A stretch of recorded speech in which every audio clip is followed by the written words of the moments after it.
welcome to another video, or if this is your first video of mine, hey, how you doing? Not even a whole month ago, because I did it halfway through April, I did a Let's Talk April releases video, and people appeared to like that, so I'm duplicating it for May. Let's talk May releases. May, immediately, I can tell you, is just a heck of a lot better for book releases than April was. I mean, I didn't get any new releases in April, so that probably tells you enough. Whereas the list for May is much more impressive. So, as before, pretty chill, just gonna look through the list on my phone and flick through and see whether I'm interested or not. Yeah, we'll just roll with it. The first one on this list that I have here is Legendary, which is Caraval number 2 by Stephanie Garber.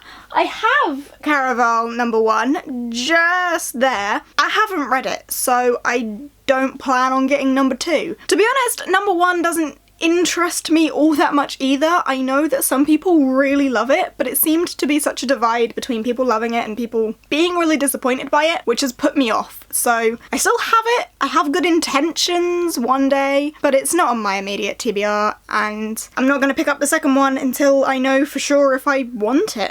Then the next one is War Storm by Victoria Aveyard, which is Red Queen number 4. I recently unhauled Red Queen number 1. Don't care for that series. I'm not going to read it. Not gonna buy it. Number 3 on this list is Furyborn by Claire Legrand, which I've already read. We got the ARC copy in the Fairy Loot Dragons Ladies That Slay box, and it's a whopper of a book. I read this and found it incredibly boring. Every chapter flits from one girl's perspective to the other, and both of those girls are in different timelines as well. Oh look, I can tell you the date for this one. This one comes out on May 22nd. But I didn't love it. I don't need to buy a copy of it anyway because I already have the ARC copy, and I don't know if I would ever collect the series, so it's not on my to buy list. Following on from that, we have The Burning Maze, The Trials of Apollo number 3, Rick Riordan. I know everyone loves Rick Riordan. I currently have only read Percy Jackson 1 and 2,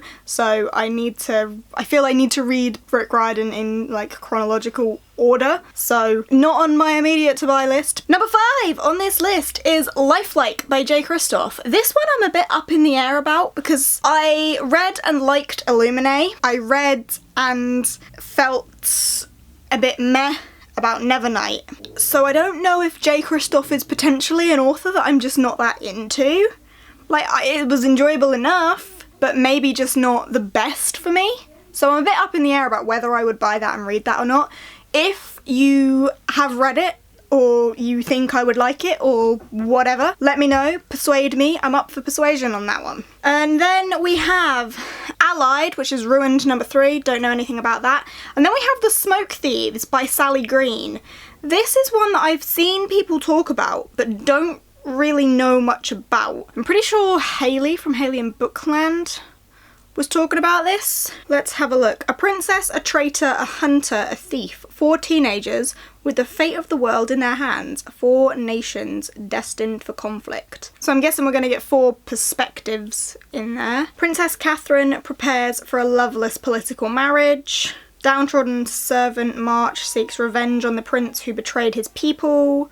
Feckless Edion, I don't know, steals cheap baubles for cheaper thrills as he drifts from town to town. And in the barren Northern Territories, 13-year-old Tash is running for her life as she plays bait for the gruff demon hunter. Ooh, they all sound like very interesting characters. As alliances shift and shatter and old certainties are overturned, our 4 heroes find their past lives transformed and their futures inextricably linked for the unpredictable tides of magic and war.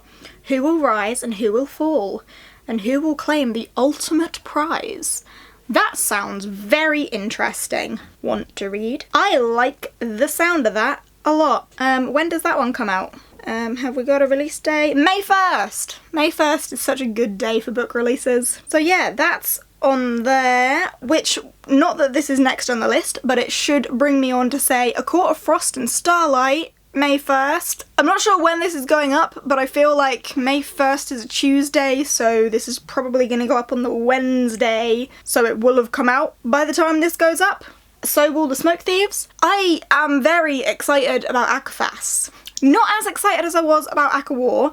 The hype has definitely died a little bit, but I'm excited for it nonetheless. I will buy it, I will probably read it immediately. I'm excited, but not as excited.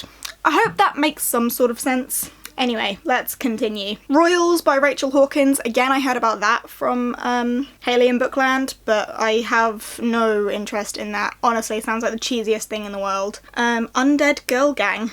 What's that? Mila, Flaws and her best friend Riley have always been inseparable. There's not much excitement in their small town of Cross Creek, so Mila and Riley make their own fun, devoting most of their time to Riley's favourite activity, amateur witchcraft. So when Riley and 2 Fairmount Academy mean girls die under suspicious circumstances, Mila refuses to believe everyone's explanation that her BFF was involved in a suicide pact. Instead, armed with a tube of lip gloss and an ancient grimoire, Mila does the unthinkable to uncover the truth.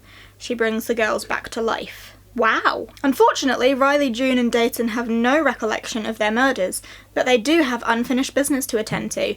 Now, with only 7 days until the spell wears off and the girls return to their graves, Mila must wrangle the distracted group of undead teens and work fast to discover their murder before the killer strikes again. Murder mystery mixed with witchcraft, sort of mixed with a bit of contemporary in there. Interesting. Not sure I would add that to my TBR immediately, but it's one I wasn't aware of that sounds kind of interesting. What is next? From Twinkle with Love by Zendaya Manon. I believe she was the author of When Dimple Met Rishi, which was popular. I'm not into contemporary, so not my cup of tea, but that's about what is next. Outcast, The Summoner #4. I've seen the Summoner series a lot recently, but I've never seen #1. Like, in my local Waterstones, I see the series like everywhere, but I've never been able to find #1. So there's that. Oh look, here we go. A Court of Frost and Starlight is in this list, but it's way far down. And is the last book that I have a care for in this list. Not that this one's on the list, but I do happen to know that Dark Soul by Anna Stevens is coming out this month, who is the author. The sequel to Godblind, which is the quarterly book club pick for the summer quarter. Oh my goodness. Okay, not a very summery book, but the sequel to that comes out this month. So we'll see how this one goes in the quarterly club as to whether I fancy picking up the sequel. And I also happen to know that Only Human by Sylvain Novelle comes out this month as well. I say this month, May. I haven't read Sleeping Giants yet, and I don't have the sequel yet, and I know that Only Human is the 3rd book, and I believe the conclusion to the trilogy, but that's out and about, and I am excited to get to this one at some point, hopefully. So yeah, they are all of the book releases for May that I know of and care about to mention. So yeah, I feel I have a lot to get excited about. Aquafas for one. The Smoke Thieves seems really interesting as well, and I've already forgotten everything else that's on this list. That's that. I hope you're excited about May book releases, because I sure am. And yeah, that's all I have to say to you today. If I've missed any that you think I would be excited about for May, then please let me know, because I am weak for books. But yeah, that's that. If you have enjoyed this video, please give us a thumbs up, chat to me down in the comments about all sorts and everything. If you aren't subscribed and fancy subscribing, I'm always eternally grateful for that. I upload every Sunday and Wednesday and some odd days in between if I'm feeling generous. And I will see you next time. Bye!